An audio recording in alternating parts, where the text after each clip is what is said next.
Bonjour chers amis, c'est Cyril de Lille. Elon Musk est l'antichrist de l'Apocalypse, 5e vidéo. Aujourd'hui, l'antichrist a aussi une dimension spirituelle de faux prophètes. Voyons donc si Elon Musk correspond à cet aspect-là de l'antichrist. Et donc, comme je l'ai fait tout au long de ces vidéos sur Elon Musk antichrist, eh bien, je vais donner mes arguments, ceux qui font que je vois en lui cet antichrist annoncé dans l'Apocalypse. D'abord, Elon Musk fait-il des prophéties? Eh bien oui, ces prophéties sont même régulières.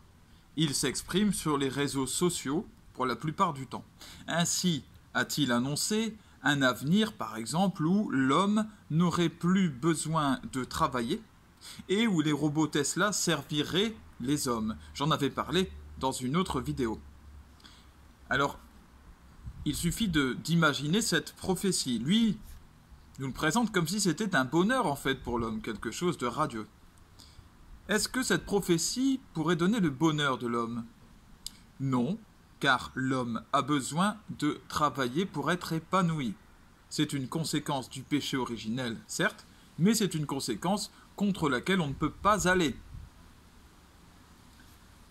Les gens qui ne travaillent pas sont malheureux. Et non pas parce qu'il faut de l'argent, mais bel et bien parce que c'est une question d'épanouissement humain. Je me suis fait attaquer par mes feuilles qui peut-être ne sont pas d'accord avec ce que je dis, je ne sais pas, il y a un vent de révolte ici qui souffle. Bref. Aussi, et là on voit une contradiction dans ce qu'annonce Monsieur Musk, c'est que il faut bien que des hommes travaillent pour créer ces robots, ces systèmes d'intelligence artificielle qui serviront d'autres hommes. Alors tous les hommes ne pourront pas se faire servir par des robots. Et puis ces hommes-là devront travailler probablement au moins 80 heures par semaine. C'est ce qu'a demandé Elon Musk à ses employés de Twitter, n'est-ce pas? Et puis de toutes les entreprises d'ailleurs. Et eux aussi devront, puisque c'est lui qui met ça en place, avoir leur lit dans leur bureau pour dormir sur place, pour travailler encore plus. Et puis devront se débrouiller probablement au bout d'une semaine sans papier toilette ni savon. Parce qu'il fait ça, Elon Musk. Il retire le papier toilette et le savon à ses employés pour faire des économies. Parce que quand on n'a que 280 milliards, c'est vrai qu'il y a besoin de faire des économies. Voilà. Tout ça, c'est la preuve qu'il s'agit d'un faux prophète. Il a annoncé aussi, par exemple, un avenir dans lequel les hommes implanteront une colonie sur Mars. Bien sûr, toujours grâce à lui. Toutes ces prophéties passent par la bonté de sa seigneurie Elon Musk. Grâce à ses entreprises, bien sûr, et pourront s'y rendre. Grâce à ses fusées SpaceX sur ses colonies sur Mars.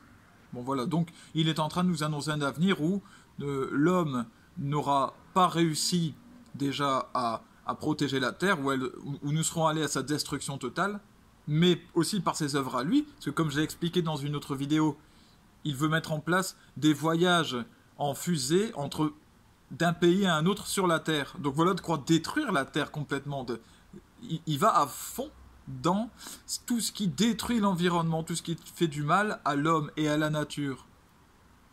Voilà ce que fait Elon Musk. Et juste après, il vous annonce un avenir radieux où nous serons sur Mars. Est-ce que c'est le bonheur? Est-ce que les hommes ne préféreraient pas rester sur Terre? Est-ce que Mars est fait pour accueillir l'homme? Bien sûr que non. Donc, cette prophétie, elle n'a aucun sens. C'est lui qui fait ce malheur et il nous propose une fausse solution. Il a annoncé un avenir aussi où les hommes pourront voyager, donc je l'ai dit, d'un pays à un autre en fusée pour réduire le temps de trajet. Donc encore une prophétie qui n'a aucun sens, qui va vers la destruction de l'humanité. Il annonce aussi, c'est une prophétie, mais il la met en place, un petit peu comme tout ce que j'ai donné comme exemple. Il annonce vouloir réunir tous ses employés de toutes ses entreprises au sein d'un même endroit qui formerait une ville. Évidemment, de fait, ce serait lui le chef, puisqu'il serait le patron des employés de cette ville qui ne serait constituée que d'employés. Donc forcément, il les tiendrait par l'argent. Est-ce que c'est quelque chose qui semble donner le bonheur? Il suffit de regarder l'attitude qu'a eu Elon Musk avec ses employés, en particulier ceux de Twitter lorsqu'il est arrivé à la tête du réseau social. C'est un homme qui vire des personnes sur le champ, qui les humilie devant tout le monde sur les réseaux sociaux, qui les insulte, qui les rabaisse, qui ment sur eux. Voilà ce que fait Elon Musk. C'est un homme d'une grande brutalité. Et donc une ville entière dont les habitants résideraient entre ses mains, il va falloir s'accrocher. Enfin et surtout, il a annoncé qu'avec les implants cérébraux qu'il prépare, je vais en revenir dans ma prochaine vidéo là, parce que c'est du lourd, sa puce Neuralink, la puce à implanter dans le cerveau. Il veut, dit-il, donner la vue aux aveugles et faire marcher les paralysés. Ça alors, quand j'entends ça, ça me titille l'oreille, ça me rappelle... Mais oui, il reprend les termes exacts qui sont dans la Bible et qui annoncent la venue du Messie. Il fera marcher les paralysés, il redonnera la vue aux aveugles, etc. Ça alors.